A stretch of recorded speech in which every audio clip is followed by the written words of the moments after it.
រឿងរ៉ាវស្នេហាអ្នកទាំងពីរមកដល់ពេលនេះមិនទាន់ចប់អារម្មណ៍អូនមិនស្ងប់តែនិយាយថាអូនស្អប់រូបគេចាំបាច់កុហកបងធ្វើអី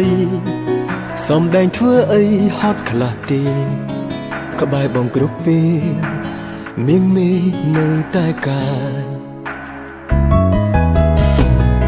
មានអារម្មណ៍ថាហត់នឿយមែនទេឃើញអូនសំដែងធ្វើជាស្រឡាញ់បើសិនគេសំខាន់មិនប្រកាន់ឲ្យតែអូនសប្បាយជាសង្សារក៏មិនដូចសង្សារបញ្ចប់ឆាត់ខនស្នេហាខ្លាំងខ្លា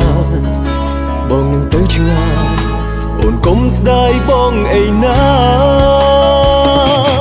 កុំព្យាយាមកុហករូបបងម្ដងហើយម្ដងទៀតគ្មានប្រយោជន៍ទេអូននៅតែតាក់ទងនឹងគេក្នុងនាមស្នេហា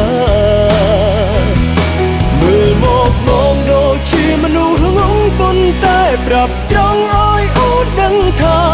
បងគ្មានចេតនាធ្វើជាអ្នកទី3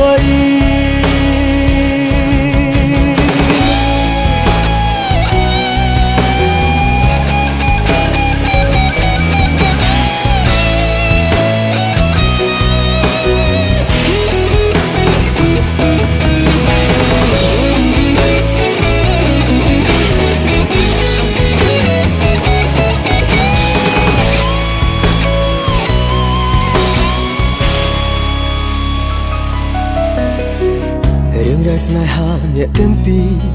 មកដល់ពេលនេះមិនទាន់ចប់អារម្មណ៍អូនមិនស្ងប់តែនិយាយថាអូនស្អប់រូបគេចាំបាច់កុហកបងធ្វើអីសំដែងធ្វើអីហត់ខ្លះទេក្បែរបងគ្រប់ពេលមានមេនៅតែកាយមានអារម្មណ៍ថាហត់នឿយមែនទេ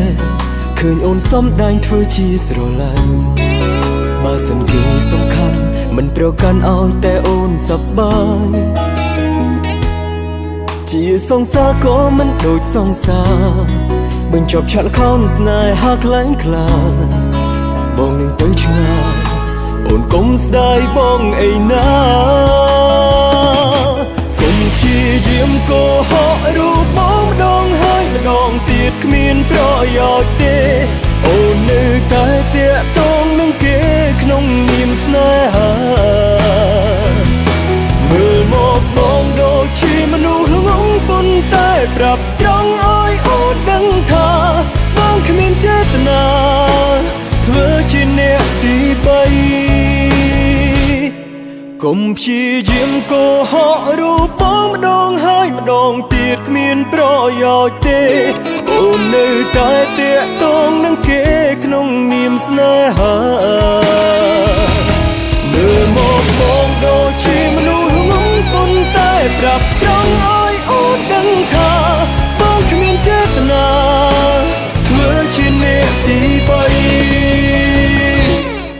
បងគ្មានចេតនាធ្វើជាអ្នកទី